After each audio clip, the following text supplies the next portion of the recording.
హఠాత్తుగా కేవలం కొన్ని నిమిషములలో కుంభీపాక నరకం కాస్త స్వర్గంగా మారిపోయింది. ఒక నరకం స్వర్గంగా మారిపోతే ఈ పాపాత్ములంతా పుణ్యాత్ములు అయిపోతే ఇక శిక్షలు ఎవరు అనుభవిస్తారు, దీనికి కారణం ఏమిటి అని వాళ్ళు కంగారు పడి తర్జన భర్జనలు చేసుకుని ఏం చేయాలో తెలియక పరుగున యమధర్మరాజు దగ్గరికి వెళ్ళారు. యమధర్మరాజా, నీ ఆజ్ఞ ప్రకారం పరమ పాపాత్ములైనటువంటి వాళ్ళని కుంభీపాక నరకంలో శిక్షలకి పాత్రులను చేస్తున్నాం. ఎంతో హఠాత్తుగా నరకం స్వర్గం అయిపోయింది, కారణం తెలియటం లేదు అనగానే యముడు కూడా అక్కడికి వచ్చాడు. జరిగింది చూశాడు.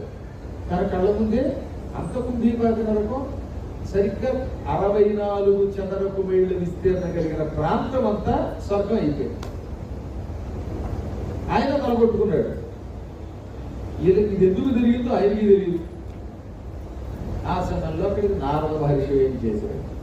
వెంటనే యముడు నారదుడిని, మహాత్మా నాకు ఒక అనుమానం, ఈ కుంభీపాకం స్వర్గంగా మారిపోయింది, కారణం ఏమిటంటే అది చెప్పడానికి వచ్చాను ఆయన నేను నీ దగ్గరికి.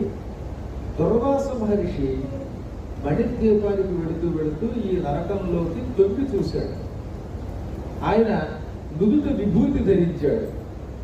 ఈ నరకంలో ఉన్న పాపాత్ములు చూసి కంగారు పడి తల ఊపాడు. ఊపగానే నుదుట ఉన్న భస్మం కొంత రాలి ఈ కుంభీపాకంలో పడింది. దాంతో కుంభీపాక నరకం కూడా స్వర్గం అయిపోయింది.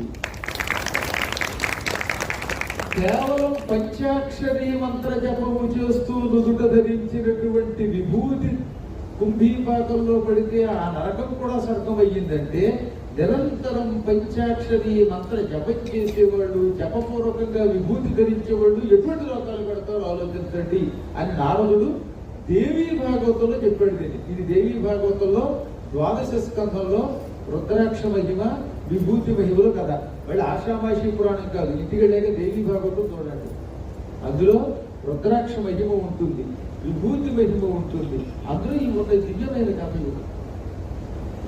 కేవలం విభూతి భస్మం ఒక రవ్వంత కుంభీపాకంలో పెడితే కుంభీపాకం స్వర్గం అయ్యింది.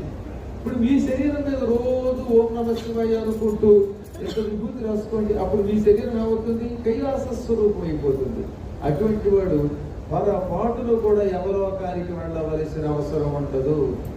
ఈశ్వరుడి భక్తి శ్రద్ధలతో పెట్టుకుంటే యముడి వల్ల భయం మనకే ఉందండి. అందుకే కదా మార్కండేయుడు ఏమన్నాడు,